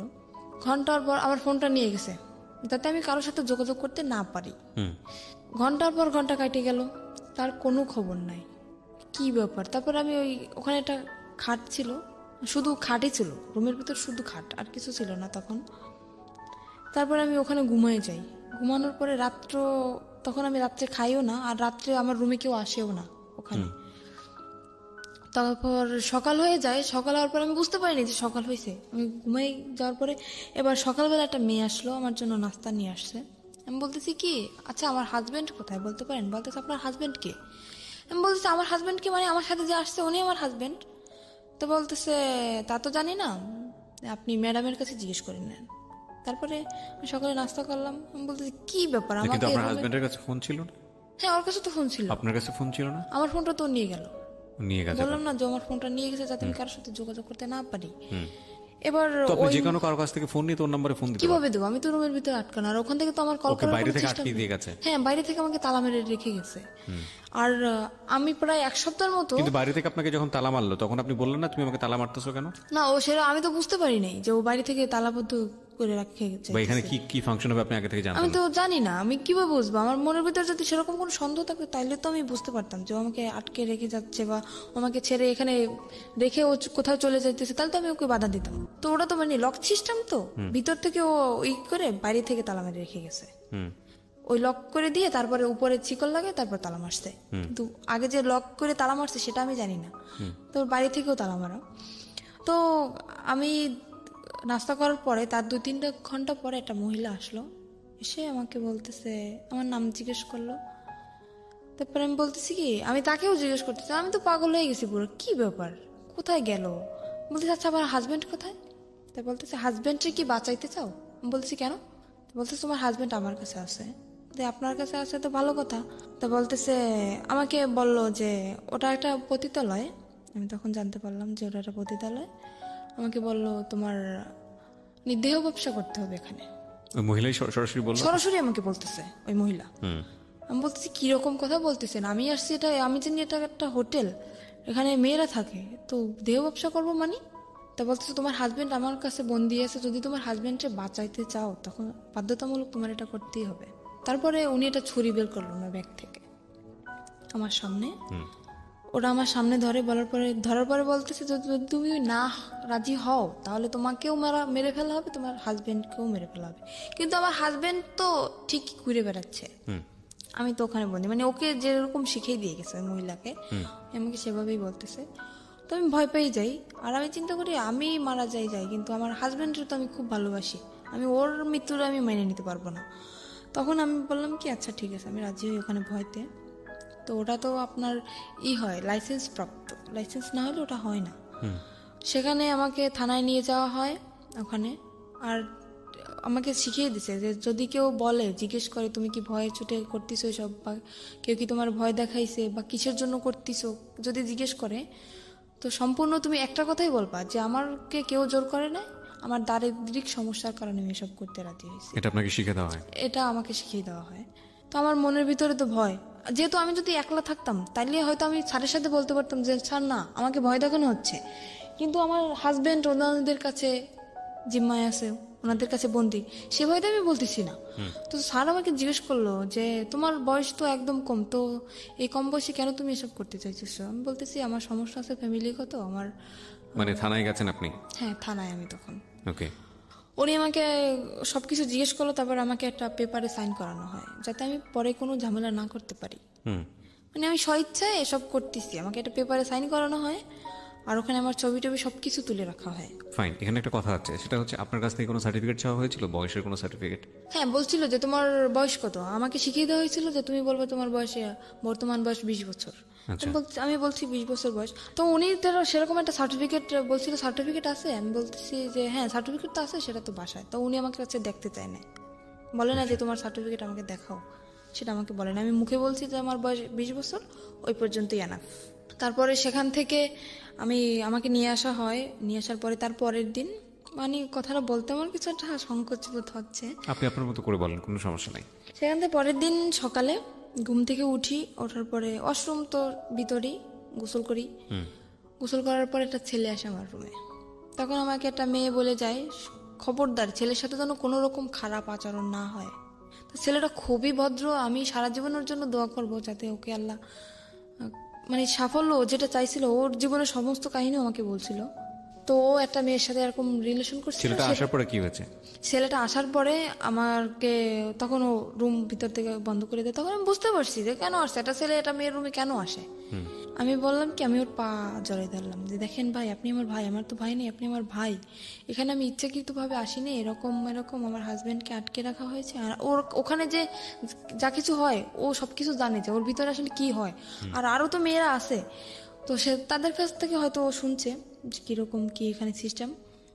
আমি সমস্ত কিছু বললাম যে এরকম আমার হাজবেন্ডে আটকাই রাখছে, আমাকে এরকম ভয় দেখাইছে। ও বলতেছে কি, তোমার হাজবেন্ড এখন কোথায় সেটা তুমি জানো? আমি বলতেছি আমি জানি যে হাজবেন্ড ওদের কাছে এখনো বন্দি আছে। তা বলতেছে সেরকম কিছুই না, এখানে সিস্টেম হচ্ছে তোমার মেয়েদের এখানে নিয়ে এসে বিক্রি করে দেওয়া হয়। তখন আমার বিশ্বাসই হইতেছে না, এরকম আমার হাজবেন্ড করতে পারে না, এতটা খারাপও হইতে পারে না। ও তখন বলতেছে কি, আচ্ছা ওর কাছে ফোন ছিল, বলতেছে তোমার হাজব্যান্ড যেহেতু বন্ধু তাহলে তো ওর ফোনটা অফ থাকার কথা, তাই না? আমি বলছি হ্যাঁ। তো বলতেছে তুমি আমার ফোনটা দিয়ে 1 মিনিট ওকে কল করো। তো আমি বললাম আমি কথা বললে তো আমি বুঝতে পারবো না, তো আপনি কথা বলেন। তো ফোনটা দেওয়ার পরে ওই মেয়েটা ধরছে ওর ফোনটা, মানে যাকে সে বিয়ে করেছে? যাকে সে বিয়ে করছে সেই মেয়েটা ধরছে। ধরার পরে বলতেছে কি, আপনি কে? বলতেছে আপনি কে মানে? আমি তো যার ফোন আমি তার ওয়াইফ। তখন আমি বুঝতে পারলাম যে ছেলেটা যা বলছে সম্পূর্ণ সত্যি। তখন আমি বুঝতে পারলাম। তো আমি বললাম কি যে ভাই দেখেন, আমি যদি আপনার বোন হতাম আপনি কি এটা মেনে নিতে পারতেন? তো বলতেছে না, কখনোই না। বলতেছে আপনার দুটো পায়ে ধরে আপনি আমাকে কিছু করেন না। তখন ছেলেটা আমার করুণা দেখেও ছেলেটা নিজেই কেঁদে ফেলছে। ছেলেটা বলল কি, আচ্ছা ঠিক আছে আমি তোমাকে কিছু করতেছি না, কিন্তু এরপর নেক্সট টাইম যে আসবে সে তো তোমাকে ছেড়ে দেবে না, কারণ এখানে টাকার বিনিময়ে সব কাজ করা হয়, টাকা দিয়ে তো কেউ তোমাকে ছেড়ে দেবে না। প্রতিটি অপরাধ এবং ভুল দাঁড়িয়ে থাকে গোপন কিছু ঘটনার উপর। আমরা সেই গোপনকে আনতে চাই সবার সামনে। তো তুমি যদি চেষ্টা করো, আমার মনে হয় তুমি চেষ্টা করলে এখান থেকে বের হতে পারবা। ছেলেটা আমাকে বলে, বলতেছে যে করছে আমি নেক্সট টাইম যদি আমি কখনো আসি তোমার জন্য আমি সাহায্য করার করবো। ও বলতেছে যে আমি একটা মামলা করব, যে তোমার ফ্রেন্ড হিসাবে, আমি তোমার ক্লাস ফ্রেন্ড, সেই হিসাবে আমি তোমার জন্য একটা মামলা শিট নিয়ে আসবে, ওখানে আমার সইটা শুধু থাকবে আর সম্পূর্ণ কিছু ওই লিখে নিয়ে আসবে যেটা লেখার। আমি বলতেছি সেটা তো হবে না, কারণ ওখানে আমার সই নেওয়া হয়েছে যাতে আমি কোনো কিছু না করতে পারি। হ্যাঁ, পুলিশ ফাঁড়িতে। তো বলতেছে তাহলে কি করবা, দেখো কি করতে পারো। ও তো চলে গেল। এবার আমি দরজাটা আমি নিজেই বন্ধ করে দিলাম। দেওয়ার পরে আমি খুঁজতেছি যে ছুরি বা অন্য কিছু যদি আমি পাই, আমি আত্মহত্যা করার চেষ্টা করতেছি। তো আমি খোঁজাখুঁজি করতেছি, খুঁজতে খুঁজতে উপরে যে সানসেটের পরে ওই যে আপনার বক্স ছিল, বক্স আনছে আমার জন্য, ওই রুমে সবকিছু নিয়ে আসছে আমার জন্য, যেহেতু ওই রুমে আমি থাকবো, সবকিছু নিয়ে আসছে। তো বক্সের যে কার্টুনটার ভিতরে আপনার ইঁদুর মরা ওষুধ। আমি পাইয়ে তো মানুষ তো কষ্ট হয়, কিন্তু আমি পাই তো মহা খুশি। আমি ওটা পাওয়ার পরে অনেক অনেক খুশি আমি, যে আমি এখানে এসব করার থেকে কারে আমি ভালোবাসলাম, কার জন্য আমি রাজি হইলাম, যাকে বাঁচানোর জন্য আমি রাজি হইলাম সেই আমাকে দিয়ে এসব করাচ্ছে, আমি আর নিজের জীবন আমি রাখতে চাই না। তো আমি পুরো প্যাকেট খেয়ে ফেলার পরে দরজা খুলে দিলাম। আবার দেওয়ার পরে আবার আর একটা ছেলে আসছে, এসে দেখতেছে আমার অবস্থা খুবই খারাপ, পুরো শরীর ঘেমে গেছে আর আমি কথা বলতে পারতেছি না। তো আমার যে ওখানের যে ওই যে মহিলাটা, ওনাকে ডাক দেওয়ার পর উনি তো ভয় পেয়ে গেছে যে এখানে যেহেতু আমার থেকে সই নেওয়া হয়েছে, তখন তো ওরা বুঝে যাবে যে আমাকে ভয় দেখানো হয়েছে, আমার থেকে সই নেওয়া হয়েছে যে আমি স্বেচ্ছায় সব করতেছি, তাহলে কেন আমি বিষ খেলাম, এখানে প্রশ্ন উঠবে না। তখন উনি আমাকে তাড়াতাড়ি হসপিটালে নিয়ে গেল। হসপিটালে নেওয়ার পর আমাকে ওয়াশ করানো হলো, তারপরে ওখানে হসপিটালে আমাকে ভর্তি করার পরে মোটামুটি থানায়ও খবরটা চলে গেছে। থানার স্যার আমার কাছে আসলো, এসে তখন আমি পুরো অজ্ঞান, তখন আমার জ্ঞান আসে নাই। তো স্যার তখন আমাকে কিছু জিজ্ঞেস করতে পারে না, চলে গেছে। যাওয়ার পরে 1 সপ্তাহ পরে ওই যে আমার হাজবেন্ড ও আসে, ওর কাছেও খবর চলে গেছে। ও আসে আমার তো অক্সিজেন লাগানো, তারপরে মুখে তো খাইতে পারি না, এনজি টিউবে খাই। তো আমার হাতটা ধরলো, তো সেরকম একটা কথাও বলতে পারি না। আমি ওকে দেখে কেঁদে ফেলছি আমি, যে কি আমি অ্যাকশন নিতেছি, কেন তুমি আসছো? আমার ডক্টর সবাই আমার সামনে, আমি ওখানে অ্যাকশন নিতেছি, তুমি কেন আসছো? তুমি এখান থেকে চলে যাও। আমি এক নজর ওকে দেখার পরে আমি চোখ বন্ধ করে ফেলছি, এতটা ঘৃণা আসছে আমার। আমি বললাম তুমি চলে যাও এখান থেকে, আমি তোমাকে দেখতে চাই না। তো সেখান থেকে ও বললো কি আমি চলে যাবো ঠিকই, কিন্তু তোমাকে সাথে নিয়ে যাবো। কোথায় নিয়ে যাবো? আবার আমাকে কোথাও বিক্রি করার ইচ্ছা আছে তোমার? কোথায় নিয়ে যাবো আবার? তো আমার হাতটা ধরলো, ধরার পরে বললো কি যে আমি আসলে বুঝতে পারিনি যে তুমি আমাকে এতটা ভালোবাসো, তাহলে আমি এটা করতাম না কখনোই। আমাকে আমার কাছে মাপ চাইলো যে আমি আর কখনো এরকম করবো না, মেয়েটাকে আমি ছেড়ে দেবো, তুমি যেটা বলবো আমি সেটাই শুনবো। অনেক করুণা করার পরে আবারও আমি ওকে বিশ্বাস করলাম, এত কিছু করার পরেও আবারও বিশ্বাস করলাম ওকে আমি। সেখান থেকে হসপিটাল থেকে আমার রিলিজ দেয় নাই তখনও, ডাক্তারের না বললে আমি সুস্থ না তখনও। নার্সরে উনি কিছু টাকা ঘুষ দেয়, দেওয়ার পরে আমার ওই যে এনজিটিউ পরানো, তারপরে আপনার অক্সিজেন লাগানো, হাতে ক্যানোলা করা, সব কিছু খুলে তারপরে সেখান থেকে নার্সরে কিছু টাকা ঘুষ দিয়ে ওখান থেকে আমাকে নিয়ে আসে ওগুলো খোলানোর জন্য। কিন্তু নার্স তো ডাক্তারের অনুমতি ছাড়া খুলতে পারবে না। উনি টাকা পাওয়ার পরে উনি খুলে দিল ওগুলো। নার্স ওগুলো খুলে দেওয়ার পরে আমি তখন হাঁটতেও পারি না ঠিক মতন, এতটাই ক্লান্ত আমি। আমাকে নিয়ে তখন সে ঢাকা, আমার একটা ফুপু আছে সেখানে আমাকে নিয়ে আসে, আমার আপন ফুপু, সেখানে আমাকে নিয়ে আসে। আর বাড়ি তো গেলে তো যদি এই সমস্ত কথা শোনে তাইলে তো মনে করেন ওরে তো মারবে, সাথে আমিও মার খাবো। যে এত কিছু তাও তারপরও কেন আমি মেনে নিলাম। আমি বাড়ি গেলাম না, আমার সে ফুপুর কাছে গেলাম, যার পরে ওখানে আমি 1 মাস পর্যন্ত থাকলাম। থাকার পরে ও বললো কি দেখো আমি তো কাপড় চোপড় কিছুই নিয়ে আসিনি, আমার কাপড় চোপড় তো সবকিছু বাড়িতে, তা তুমি এখানে থাকো, মানে আমাদের ওখানে চাকরি বাকরি নেওয়ার কথা, তো আমি সুস্থ হবো তারপরে চাকরি নেবো। বললো আমি বাড়ি থেকে আমি কাপড়গুলো নিয়ে আসি আমার, এই বলেও বাড়ি চলে গেল। যাওয়ার পরে ও যেদিন যাবে তার পরের দিন আসার কথা, আসতেছে না। তারপরে আমি বললাম কি ব্যাপার তোমার আসার কথা, তুমি কেন আসতেছো না? সে ওখান থেকে এসে চলে গেছে, সেই শ্বশুর বাড়ি চলে গেছে, ওর যে সেই শ্বশুর বাড়ি চলে গেছে। ফোন করলে মাঝে মাঝে ওই মেয়েটা ধরে। তারপরে আমি বুঝতে পারলাম আস্তে আস্তে, অনেক কান্নাকাটি করছি, অনেক রিকোয়েস্ট করছি তুমি আমাকে নিয়ে যাও নিয়ে যাও। সেখান থেকে আমার আব্বু আম্মু যখন জানতে পারি আমি ওখানে, আমাকে নিয়ে যায়। নিয়ে যাওয়ার পরে ওই যে মহিলা, ওই মহিলাকে নাম্বার দিয়ে দেয়, আমার আম্মুর নাম্বার দিয়ে দেয়। কিসের জন্য জানেন? যাতে আমি আমার বাড়িতেও জায়গা না পাই আর ওর কাছেও যাতে আমি না যেতে পারি। ও ওর বাড়িতে সম্পূর্ণ সবাইকে জানাই দিছে যে আমি এসব করি, আমি বিয়ের আগে এসব করতাম, ও জানতে পারছে সেজন্য ও আমাকে ডিভোর্স দিতে চায়। আসলে তো কিছুই না সেরকম, ও নিজে করছে এগুলা। এটা বলার পরে আমার আম্মুর কাছে ওই মহিলা ফোন করে, করার পরে ওই ফোনটা আমার আব্বু ধরে। ধরার পরে ওই সম্পূর্ণ কথা উনি বানাই বানাই যা বলার সব বলছে, যে আপনার মেয়ে এতদিন শ্বশুরবাড়ি ছিল না, আমার এখানে ছিল, এসব করতো। আর এসব কথা শোনার পরে আমার আব্বু তো সবাইকে বলে দিল। মানে এই ফোনটা কে ধরেছে? আমার আব্বু, সদাব্বু। না, আমি আসলে এই জিনিসটা একটু ক্লিয়ার হতে চাই। ফোনটা কে করেছে, কাকে ফোনটা রিসিভ করেছে কে? ফোনটা করছে আমাকে যেখানে বিক্রি করে দেওয়া হয়েছিল, যে মহিলা ছিল উনি ফোন করছে। উনি ফোন নাম্বারটা নিছে আমার হাজবেন্ডের কাছ থেকে। কাকে করেছে ফোনটা? ফোনটা করছে আমার আম্মুর ফোনে, কিন্তু ফোনটা রিসিভ করছে আমার যে আব্বু। মানে তখন তো আপনার আম্মুর বিয়ে হয়েছে একটা। হ্যাঁ, তখন আর একটা তো বিয়ে ফোন হয়েছে। করে ওই ভদ্র মহিলা, মানে হোটেলের যিনি ইনচার্জ ছিলেন ওইসব কাজের, ওই ভদ্র মহিলা ফোন করে আপনার মাকে বলেছে যে আপনার, আমার মাকে না, আমার সৎ যে আব্বু, মানে ওনাকে আলটিমেটলি আপনার বলছে। মাকে ফোন করার জন্য বলেছিল, কিন্তু আপনার সৎ বাবা রিসিভ করেছে, সৎ বাবাকে বলেছে যে এই সব কাজ করেছে আপনার মেয়ে এখানে। ওকে। আর উনি যেগুলো বলছে ওগুলো তো সম্পূর্ণ মিথ্যা। মিথ্যা কথা, রাইট? তারপর মানে উনি চায় যে আমার বাড়ির থেকে যদি আমাকে তাড়িয়ে দেওয়া হয় তখন আমার বাধ্যতামূলক ওখানে যেতে যেতে হবে, হবে, কোনো উপায় থাকবে না। কোনো উপায় থাকবে না। তখন আমার আব্বু ওটা শোনার পরে, আমি ওনাকে আব্বু বলেই ডাকতাম, ওটা শোনার পরে সে আমাকে মানে একদম ক্লিয়ারলি বলতেছে তুমি বাড়ি থেকে বের হয়ে যাও। ফ্যামিলির সবাইকে জানাই দিল। এবার আমি কি করব, আমার মাথায় আসমান ভেঙে পড়ছে যে এরকম একটা জিনিস আমার লাইফে ঘটলো, কোথায় আমার ফ্যামিলি আমাকে সাপোর্ট করবে, অন্য মানুষের একটা মিথ্যা কথা শুনে আমার সাথে এরকম করলো। আমি বাড়ি থেকে বের হয়ে চলে আসলাম। মাও বললো বাড়ি থেকে বের হয়ে যেতে? আম্মুর তো কিছু করার নেই, ফ্যামিলির থেকে যেহেতু সবাই এরকম বলতেছে। কিছুই বললো না মা? আম্মু তো কান্নাকাটি করতেছে, আম্মু তো আমাকে আসতে দেবে না। তখন সে আব্বু বলতেছে তুমি যদি তোমার মেয়েকে না সর আমি তোমাকে ডিভোর্স দিয়ে দেবো। তা আম্মুকে আমি বললাম আম্মু এতদিন তো দূরে ছিলাম, থাকছিল না আমাদের ছাড়া, তো এতদিন যেরকম ফোনে কথা বলছি এখনো সেরকম, ঠিক সেরকম তোমার সাথে আমার ফোনেই কথা হবে, আমি এখানে থাকবো না। কারণ আমি যদি এখানে থাকি এই ব্যাপারটা গোটা এলাকায় জানাজানি হয়ে যাবে, আমি এটা চাই না। বাড়ি থেকে বের হয়ে চলে আসলাম।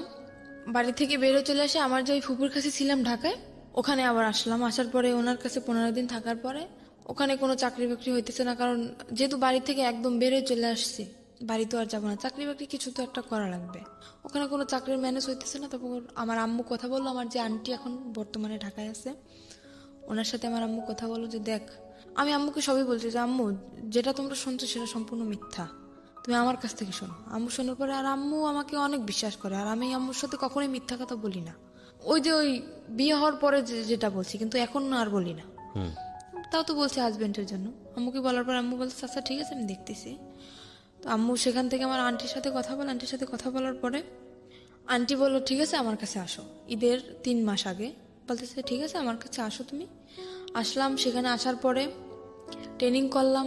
ওই যে আপনার এখন যে নার্সিং ট্রেনিং জবটা করতেছি নার্সিংয়ে, সেখানে ট্রেনিং করলাম, করার পরে তারপরে আবার অসুস্থ হয়ে গেলাম। সেখানে অসুস্থ হওয়ার পরে প্রায় 2.5 মাস যাবৎ বসা, তারপরে কোনো চাকরি বাকরি হইতেছে না। আমার আপন ফুপুর বাসায় চলে আসলাম। সেখান থেকে আমার আম্মু কথা বলে আমার আন্টির সাথে, সেখানে 15 দিনের মতো থাকলাম। আমার আম্মু কথা বলে আমার আন্টির সাথে যে এরকম ওর সমস্যা, ওর জন্য একটা চাকরি দেখতো না। তো আন্টি বললো ঠিক আছে ওকে আমার কাছে পাঠিয়ে দাও। তো আমার সে আন্টি তো থাকে নারায়ণগঞ্জে, ওই যে ফুপু তাকে আমি আন্টি বলেই ডাকি। সেখান থেকে আমি আমার আপন যে খালা তার কাছে চলে আসলাম। আসার পরে সেখানে একটা এই যে এখন যে চাকরিটা করতেছি সেখানে ট্রেনিং করি। ট্রেনিং করার পরে আমি হঠাৎ অসুস্থ হয়ে যাই। অসুস্থ হওয়ার পরে 2.5 মাস বসার পরে আমি ওকে একদিন কল দিই আমার আন্টির ফোন দিয়ে। ওকে, মানে আপনার হাজবেন্ড? আমার হাজবেন্ডকে কল দেওয়ার পরে ও শুনলো যে আমি ঢাকায় আছি। তারপর আমি আবারও কেঁদে ফেলছি, ওর সাথে ফোনে কেঁদে ফেলছি। তো তখন আমাকে বলতেছে কি, ও মেয়েটা এখন নেই, তুমি কি এখন আসবা? আমাকে আবারও যেতে বলতেছে যে তুমি কি আমার সাথে সিনেমা করতেছো? বলতেছে কেন, তুমি দীর্ঘ 6টা মাস যাবো তুমি আমার সাথে কোনো যোগাযোগ রাখো নাই। ওই যে চলে গেছো তারপরে কত কান্নাকাটি আমি করছি, তুমি আমাকে তো নিয়ে যাওই নাই, আর তুমি নিজেও আসো নাই, এখন আমাকে যেতে বলতেছো, তুমি কি আমার আবার জীবনটা নষ্ট করতে চাও?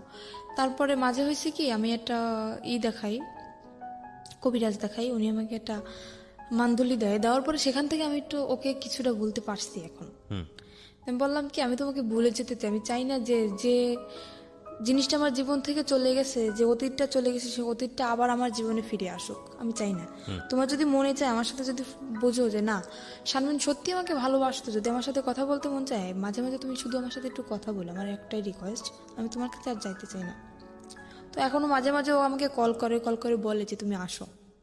তো তারপরে সেখান থেকে কথা হওয়ার পরে আর একদিন আমি আবার ওকে কল করছি। কল করার পরে ওর যে বউ ধরছে, সেখান থেকে কত মিথ্যে কথা ও বলতেছে আমার সাথে এখনো পর্যন্ত। আবার ওর বউ ধরার পর আমার সাথে কথা বলে। মোটামুটি মেয়েটা খুব ভদ্র, আমাকে আপু বলে ডাকে। সে আমাকে বললো যে আপু, আপনি যদি আসতে চান আপনি আসতে পারেন, আপনার সম্পূর্ণ কাহিনী আমি শুনছি বাড়িতে আসার পরে, আপনি যদি এখন আসতে চান তা আসতে পারেন। বললাম কি না আমি আসবো না, যেহেতু তুমি একটা মেয়ে অনেক মনে আশা নিয়েই বিয়েটা করছো, তো ওর সাথে সংসারটা করার চেষ্টা করো। ওকে আমি বুঝে সুঝে বললাম যে এরকম চলো, কি পছন্দ করে কি পছন্দ করে না সবকিছু আমি ওকে শিখিয়ে দিলাম। দেওয়ার পরে তারপর আমাকে বলতেছে তুমি আসো। ও মেয়েটাও বলতেছে, ও বলতেছে, কিন্তু কিসের আশায় বলতেছে সেটা আমি জানি না, মানে হয়তো মনের ভিতর অন্য কিছু। মানে এটা হচ্ছে আপনার এখনকার আমার অবস্থা? ধারণা এখনকার অবস্থা এটা হচ্ছে আপনার? হ্যাঁ। বর্তমানে আপনি কি করেন? বর্তমানে এখন আমি একটা জব করতেছি, নার্সিং জব। নার্সিং বলতে এটা কি ধরনের নার্সিং? মানে হোম সার্ভিস? হ্যাঁ, এটা হোম সার্ভিস। আচ্ছা, তো সেটা হচ্ছে বিভিন্ন পেশেন্ট যাদেরকে বাসায় সেবা দিতে হয়, কোন একটা কোম্পানির আন্ডারে থেকে আপনি এই কাজটা করছেন, সার্ভিসটা দিচ্ছেন, তাই কি? হ্যাঁ। ওকে। তো এখন আমি আর একটা কথা জানাইতে চাই যে আমার জীবনে যে ঘটনাটা ঘটছে, এরকম ঘটনা হয়তো কোনো মেয়ের জীবনে ঘটে নাই, আর যদি ঘটেও থাকে তাও খুব কম। না, এর চেয়েও ভয়াবহ ঘটনা ঘটে। আপনি জীবন গল্প শোনেন প্রতিনিয়ত? অবশ্যই শুনি। এর থেকে ভয়াবহ ঘটনা বলতে কি ঘটতে পারে? না, এর চেয়েও ভয়াবহ ভয়ঙ্করতম ঘটনা ঘটে, সেদিকে আমরা নাই বাজাই। কিন্তু আপনার জীবনে যেটা ঘটেছে সেটাই আপনার কাছে ভয়ঙ্কর, আমার জীবনে যেটা ঘটে সেটা আমার কাছে ভয়ঙ্কর। মানুষের ঘটনা মূল্যায়ন না করে আপনি আমাকে এটা বলেন, আপনার জীবনে আপনার হাজবেন্ড যেহেতু প্রথম মানুষ, সুতরাং বাছবিচার করার কোনো সুযোগই আপনার জীবনে আসেনি। আপনি আরো যখন পরিণত বয়সে যাবেন, আরো যখন বিভিন্ন রকমের এক্সপিরিয়েন্স আপনার হবে, তখন আপনি বুঝতে পারবেন যে এই সময়টা আপনার জন্য কতটা ভুল ছিল, কতটা রিস্কি ছিল, কতটা বোকামি ছিল, যেটা আপনি এই বয়সে বসে সেটা বুঝতে পারবেন না। কিন্তু আমার একটু জানতে ইচ্ছে করছে, শুধু একটু না, খুবই জানতে ইচ্ছে করছে যে আপনি গল্পটা কেন আজকে রেডিওতে লাখ লাখ মানুষের সামনে বললেন। ইউটিউবে আপনার এই গল্পটা যাচ্ছে খুব ছোট করে, লাখ লাখ মানুষ আপনাকে দেখছে, আপনি স্বেচ্ছায় নিজেকে দেখার অনুমতি দিয়েছেন, তো এগুলো আপনি কেন বলতে গেলেন? এটা আমি বললাম যে একটা ছেলে কতটা নিচে নামলে এরকম একটা জঘন্য কাজ করতে পারে, সেটা জানানোর জন্য যে একটা ছেলে কেন এরকম করে, একটা মেয়ের সাথে কেন করে, তার অন্যায় কি। একটা মেয়ে একটা ছেলেকে বিয়ে করে সংসার করার জন্য, শুধু কি এটাই? শুধু এটাই। কিন্তু আমি তো অনেক কিছু দেখতে পাচ্ছি গল্পের মধ্যে, যে একটা মেয়ে কতটা বোকা হলে এতবার ভুল করার পরও একটা ছেলেকে মানে এটা তো বোকামি না, এটা তো ভালোবাসা। এটা ভালোবাসা না, এটা বোকামি। আমি মনে করি এটা ভালোবাসা। এটা ভয়ঙ্করতম বোকামি। এর মাঝখানেও অনেক কিছু ঘটছে যেটা আমি বলতে চাই না। What ever the situation is, আপনি শেষ পর্যন্ত ছেলেটাকে লাভ করেন, আপনি স্টিল তাকে লাভ করেন, এটা আপনি অস্বীকার করতে পারবেন? মোটেই না। আর আমি যতদিন পর্যন্ত বাঁচবো ততদিনও আমার মনের ভিতরে থাকবে। এটা ডাহা মিথ্যা কথা। মোটেই না। আপনি আমার কথাগুলো একটু মনোযোগ দিয়ে শোনেন, তাহলে আপনি বুঝতে পারবেন, যেটা আপনি এখন বিশ্বাস করতে পারবেন না, but that will eventually true after the age. সেটা আপনার জীবনে সত্য। আমরা যখন কাউকে লাভ করি, হ্যাঁ, আমি সরি যে আমি আপনাকে কষ্ট দিচ্ছি, কিন্তু এটাই সত্য। আমরা যখন কাউকে লাভ করি বা কাউকে যখন ভালোবেসে ফেলি, তখন ওই মানুষটা ছাড়া আমাদের জীবন চলবে না, এটাই আমরা মনে করি। বাট এটা যে চরমতম মিথ্যা কথা এবং এটা যে আসলে সত্য না, এটা আমি এখন মনে করতেছি। জীবনটা কারোর জন্য কখনো থেমে থাকে না। আপনি যে বললেন না যে একটু আগে যে আপনি তাকে ভালোবাসাটা আমার মনের ভিতরে থাকবে, আমি সেটা বলছি। থাকবে না আপনার ভালোবাসা? অবশ্যই থাকবে, ডেফিনেটলি থাকবে না। কিভাবে থাকবে না বলেন? এবং এটার অ্যান্সার আপনি এখন আমাকে মনে করে নেন যে আমি যেটা বলছি সেটা মিথ্যা কথাই, কথা আপনি এটাই মনে করবেন। কিন্তু আপনি একটা সময় গিয়ে মনে করবেন যে না, আমি যেটা বলেছিলাম আজকের অনুষ্ঠানে ডকুমেন্টস থাকবে, তো আপনি দেখবেন, আপনি যখন পরিণত বয়স, এই ইউটিউবে এটা থেকে যাবে, ইউটিউবে আপনি আরো 5 বছর পর 10 বছর পরে গিয়ে বলবেন যে কিবরিয়া ভাই এই কথাটা বলেছিল অনুষ্ঠানে এবং এটাই সত্য। আপনাকে আমি আরো 10 বছর পর ইনভাইট করবো এই অনুষ্ঠানে, আমি যদি করি, আমি আপনাকে ইনভাইট করবো, এবং আমার যে কথাটা ছিল যে এটা থাকবে না, শুধু ঘেন্নাটুকু থাকবে, ভালোবাসা থাকবে না, এবং এই ফিলটাই থাকবে আজ থেকে 5 বছর পর, 10 বছর পরে। আমি যেটা বলতে চাচ্ছি যে আপনার ওই পরিণত বয়সটা নাই, ম্যাচুরিটিটা নাই। নইলে একটা মানুষ আপনাকে মৃত্যুর মুখে ঠেলে দিয়েছে। একটা মানুষ, নারীর সতীত্ব যেটা, এটা আমাদের সমাজে মনে করা হয় একটা নারীর সতীত্ব না থাকলে আর কিছুই নাই। আমাদের সমাজ, আমাদের সামাজিকতা এটাই, খুবই ভঙ্গুর একটা মানসিকতা, এবং সেই জায়গাটায় ফেলে দিয়েছে। আপনি যে ধরনের অর্থনৈতিক, আমি যদি আরো সহজ করে বলি, যেই ধরনের ক্লাস মেনটেন করেন বা যেই ধরনের আর্থিক অবস্থার মধ্যে বসবাস করেন, এটা আমরা ধরে নিই আমাদের একেবারে সমাজের প্রান্তিক পর্যায়ের এক মানুষ যারা দিন এনে দিন খাওয়ার মতো অবস্থা, এইরকম একটা পরিবারে আপনি বড় হয়েছেন, না আছে বাবার সাপোর্ট, না আছে মার সাপোর্ট, হ্যাঁ, এরকম একটা অবস্থা। সেই রকম একটা অবস্থায় থেকে এরকম একটা আন্ডার এজ একটা মেয়ে একটা ছেলেকে লাভ করে বিয়ে করেছে, লাভ করে তো বিয়ে করেনি, একটাকে বিয়ে দেওয়া হয়েছে এবং বিয়ের পরে লাভ করেছে। তো এইটা 21 বছরের আপনার যে ছেলেটা, আপনি যদি যে কথা বলেছেন এখানে সেগুলো যদি সত্য হয়ে থাকে, আমি তার নাম পর্যন্ত জানতে চাই না, আমি জানতে চাইও না, আপনি যা বলেছেন এখানে সেগুলো যদি সত্য হয়ে থাকে, 21 বছরের এই ছেলেটাকে এটা খুব ভালো করে বুঝতো এবং সেই ইকুয়েশনগুলো খুব ঠান্ডা মাথায় করেছে যে ওকে যদি আমি এই জায়গাটায় ফেলে দেই, আমাকে বলার কেউ নাই। দেখেন, আমি একটা সহজ এক্সাম্পল দিই, আপনাকে এভাবে কেউ কখনো বলেছে কিনা। ও কিন্তু ভয় পায়। ওর আপনার চাচা শ্বশুর যে কদিন বেঁচে ছিল, ছোট চাচা শ্বশুর, ও কিন্তু খারাপ ব্যবহার করেনি আপনার সঙ্গে। তার মানে ওর যদি কেউ গাইড করার থাকতো, ওকে যদি কেউ শাসন করার থাকতো, এবং আপনার ফ্যামিলিতে যদি এরকম গার্ডস থাকতো যে না, আপনার বাবা ওর একদম মানে সহজ বাংলায় যেটা গ্রাম্য ভাষায় যেটা বলে টুটি ছিঁড়ে ফেলবে, এরকম যদি কোনো অন্যায় হয় তার মেয়ের প্রতি, ও জীবনও আপনাকে নিয়ে এতটা সাহস করতো না। অবশ্যই, রাইট? সো যেদিন আপনার ওকে শাসন করার মানুষটা মারা গেছে, সেই রাতের থেকেই কিন্তু ওর উলটপালট আচরণ শুরু হয়েছে। রাইট? তো এই জিনিসটাও খুব সুন্দর করে ইকুয়েশন করে করেছে, কোনটা যোগ করলে যোগ হবে, কোনটা বিয়োগ করলে বিয়োগ হবে। ওর একটা দিক ছিল কি, আমি যখন যতই আমি রাগারাগি করতাম না কেন, ও কোনো কথা বলতো না, একদম চুপচাপ থাকতো, কিন্তু খুব মানে খুব ঠান্ডা মাথায় কাজ করতো। হ্যাঁ, আপনার কথাটা একদম রাইট। আমি এখন যেটা বলবো আরো অনেক কিছু বের হবে, রাইট, কিন্তু আমি আপনাকে মূলত, আপনি যে কথাটা বললেন না যে ছেলেদেরকে বিশ্বাস করার জায়গাটা, এটা আপনার বয়সের ফিল। এখানে আরো অনেকগুলো বিষয় আছে। আপনার ইমোশনের জায়গাটা থেকে আপনি এত কিছুর পরেও ওই ছেলেটাকে ভালোবাসেন, সেটা আপনার বয়সের কারণেই। আমি এটা বলতে চাচ্ছি, এটাও একটা ভয়ানক রকমের ভুল। লাভ জিনিসটা কি জানেন? লাভ জিনিসটা হচ্ছে উইথ রেসপেক্ট। লাভ জিনিসটা ওয়ান সাইডেড না, এটা একটা সময়ের প্রেক্ষাপটে হতে পারে। হ্যাঁ, আপনি কাউকে ভালোবাসলেন, ঠিক আছে, সেই মানুষটা আপনাকে ভালোবাসে না, আপনি সারাটা জীবন তাকে পাগলের মতো ভালোবেসে যাবেন, আপনার জীবনে কেউ আসবে না। দ্যাট ক্যান বি লাইক একটা খুব অল্প সময়, খুব অল্প কিছু, হয়তো লাখে একজন মানুষ, কোটিতে একজন মানুষ, দে আর ডিফারেন্ট। অ্যান্ড এক্সেপশনের জায়গাটা কখনো এক্সাম্পল হতে পারে না। কিন্তু আমরা যারা মোস্ট কমন মানুষ, কমন পিপল যারা, তাদের লাইফে কিন্তু এই ঘটনাটা মানে কম আর বেশি এরকম। আপনার লাইফে এখন পর্যন্ত ওকে রিপ্লেস করার মতো মানুষ আসেনি বলেই আপনার কাছে এখন পর্যন্ত মনে হচ্ছে যে না, ওই মানুষটাই অসাধারণ মানুষ। কিন্তু যখন অন্য কেউ চলে আসবে যাকে ভালোবেসে ফেলবেন, তখন মনে হবে যে না, জীবনে অনেক বড় একটা ভুল। এখানে আমার একটা কথা, কিন্তু হয়তো আপনি এসেছে অনেক, কিন্তু আপনার মনে হয়তো ঘন্টা নাড়াতে পারেনি, আপনার মনের ঘন্টাটা বাজেনি, আপনি সেটা বলবেন। ঘন্টাটা কোনোদিন বাজবেও না। আর এই ঘটনা আমার সাথে ঘটার পরে আমি কোনো ছেলেকে বিশ্বাস করি না। হ্যাঁ, সেটা একটা অন্য অ্যাঙ্গেল। যে কাউকে আমি বিশ্বাস করি না সেটা একটা অন্য বিষয়, কিন্তু মনের ঘন্টাটা বাজবে না সেটার পেছনের কারণ যদি ওই হয়ে থাকে যে না ওকেই আমি ভালোবেসে যাব, তাহলে আমি সেটা বিশ্বাস করি না। দেখেন, আপনার জায়গাটা আপনার মতো, আমি রেসপেক্ট করি, কিন্তু আমি যেটা বলছি সেগুলো সবই অভিজ্ঞতার আলোকে, এই অনুষ্ঠান করার অভিজ্ঞতার আলোকে, নিজের জীবনের অভিজ্ঞতার আলোকে, সবকিছু জায়গাটা থেকে আমি আপনাকে বলছি this is not true, because 16 বছরের জীবন কিছুই না একটা 60 বছরের জীবনের কাছে, কিছুই না। এখন আমি বলতেছি, এবং আপনার 60 বছরে গিয়ে, আপনার 50 বছরে গিয়ে জীবন গল্পটা এমন দাঁড়াবে যে 16 বছর নিয়ে আপনার বলার সময়ই নাই, এমনও হতে পারে, সেটাই রাইট?